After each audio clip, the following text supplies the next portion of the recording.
बच्चे का जन्म इस दुनिया में हो जाता है तब हमारी पेरेंटिंग कैसी होनी चाहिए। तो 3 तरह के पेरेंट्स होते हैं। एक पेरेंट क्या होते हैं, हाउस फ्लाई की तरह होते हैं। आपने देखा है ना, मक्खी हर गंदी चीज़ों पे ही जाके बैठती है। आप कभी मक्खी को अच्छी चीज़ पे नहीं देखेंगे, राइट।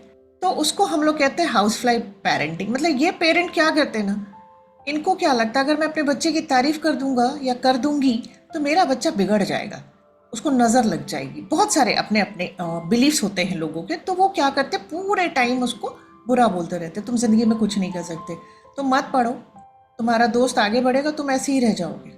अगर वो कुछ अच्छा करके भी लाता है, 90% भी लेके आता है, 98 क्यों नहीं आया, 90 क्यों आया, क्या कर रहे थे, कितनी मेहनत करी मैंने आज तक तुम्हारे लिए। तो कहने का मतलब कि उनके मुंह से एक सिंगल वर्ड अप्रिसिएशन का नहीं निकलता अपने उस बच्चे के लिए। उसको हम लोग कहते हैं हाउस फ्लाई पेरेंटिंग। कहने का मतलब वो सिर्फ नेगेटिव चीज़ों पे ही, गंदी चीज़ों पे ही जाके बैठते। और हाउस फ्लाई जो पेरेंटिंग होती है उसका जो सबसे बड़ा डिजास्टर, मैं कहूँगी, वर्ड यूज़ कर रही हूँ, ध्यान से सुनिएगा, डिजास्टर जो होता है उस बच्चे के लिए क्या होता है वो मैं पढ़ के बताती हूँ आपको। When you keep criticising your kids, they don't stop loving you, they stop loving themselves. कहने का मतलब कि जब आप पूरे टाइम उसे क्रिटिसाइज करते तो वो ये नहीं सोचता कि मैं तो अच्छी हूँ या अच्छा हूँ, मम्मी पापा मेरे लिए सही बोल रहे हैं या मुझे अंडरस्टैंड नहीं कर रहे। वो आपसे हमसे प्यार करना नहीं कम करते, वो खुद से प्यार करना कम कर देते हैं। आपको वो उतना ही प्यार करते रहेंगे, लेकिन जब वो खुद से प्यार करना कम कर देते हैं, उनके में सेल्फ लव खत्म हो जाता है। और जहाँ सेल्फ लव नीचे जाता है, लो सेल्फ स्टीम हो जाता है। और अगर अपने को वो वर्दी नहीं मानता है वो बच्चा, और मैं आज आपको एक साइंस बताती हूँ कि आप उनकी अपनी जो इमेज भी होती है वो भी बहुत लो हो जाती है, सेल्फ इमेज। मैं आज आपको एक साइंस बताती हूँ, इट्स अ फैक्ट, आप मानो या ना मानो ये काम करता है।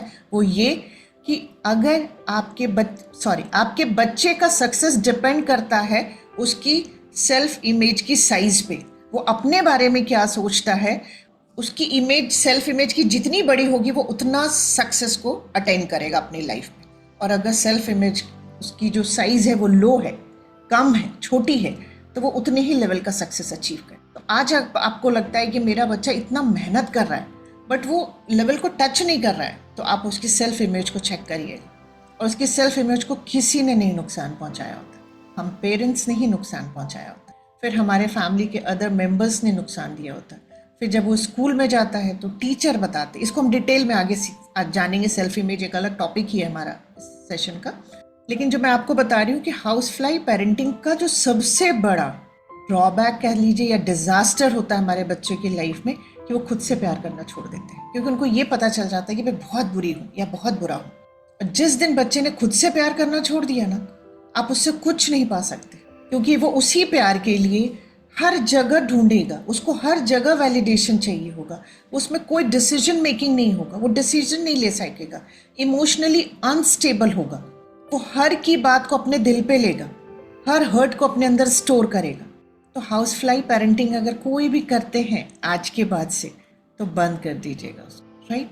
अब आते हैं दूसरे पेरेंट कौन से होते हैं, बी पेरेंटिंग करते हैं कुछ लोग। कुछ लोग क्या करते हैं ना, अपने बच्चों को सिर्फ अच्छा ही बोलते हैं, उनके लिए कुछ भी बुरा नहीं बोलते।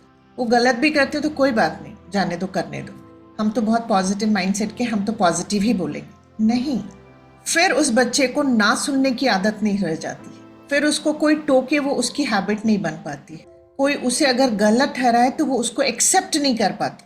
तो बी पेरेंटिंग भी नहीं अच्छी होती, राइट। और थर्ड जो आप पेरेंटिंग देख रहे हैं, that is gardener parenting. Gardener का क्या काम होता है, जो एक पेड़ पौधा वो उसने लगाया होता है उसको बहुत अच्छे से नर्चर करता है, टाइमली फर्टिलाइजर्स डालते हैं उसमें, वो टाइमली पानी डालते हैं। और जब उसके पास जाते हो देखते हैं कि कुछ वीड्स उग रहे हैं, जो झाड़ वगैरह उग रहे होते हैं, उसको वो निकालते जाते हैं। तो ये पेरेंटिंग अच्छी है कि हमें अपने बच्चों को नर्चर करना है, प्यार देना है, उन्हें टाइम टू टाइम फर्टिलाइजर्स भी देने हैं, प्यार का, केयर का, अफेक्शन का, हमारे अपने उनके साथ होने का एहसास कराना है कि मैं 24/7 आपके साथ हूँ। लेकिन अगर कुछ वीड्स, कुछ झाड़ पेड़ अगर निकल रहे हैं, वो अगर कुछ गलत कर रहे हैं, तो उनको ये भी बताना ये गलत है, इसको निकाल के हटाएंगे हम अपनी लाइफ से। तो ये होता है गार्डनर पेरेंटिंग। तो हम सबको क्या करना है ना, अपने बच्चों की लाइफ का माली बनना है। वो हमारे बहुत खूबसूरत पौधे हैं, वो सीड हमने लगाए हैं, वो खुद से नहीं लगे हैं। उस सीड को हमने लगाया है, उसको नर्चर करने की भी जिम्मेदारी हमारी है। और नर्चर करने का ये मतलब नहीं कि वूम में पाल लिया, बाहर लाके उसको रख दिया, अब वो किसी और के भरोसे पल रहा है, अब मुझे कमाने जाना है उसके लिए नहीं।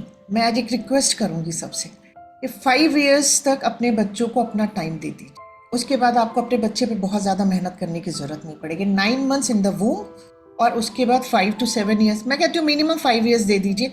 आप इस सेशन के बाद आप समझेंगे इस चीज़ को कि आपको आगे अपने बच्चे पे बहुत कम मेहनत करनी पड़ेगी। ये मैं गारंटी देती हूँ आज आपको। ये इतने टाइम से मैं इस साइंस को सीख रही हूँ, सिखा रही हूँ और एक्सपीरियंस किया इन चीज़ों, इसलिए आपसे शेयर कर रही हूँ। तो हमें अपने बच्चों का बहुत सुंदर माली बनना है, राइट। तो ये होते हैं हमारी 3 तरह की पेरेंटिंग, हम लोग होते हैं 3 तरह के पेरेंट्स हम लोग होते हैं।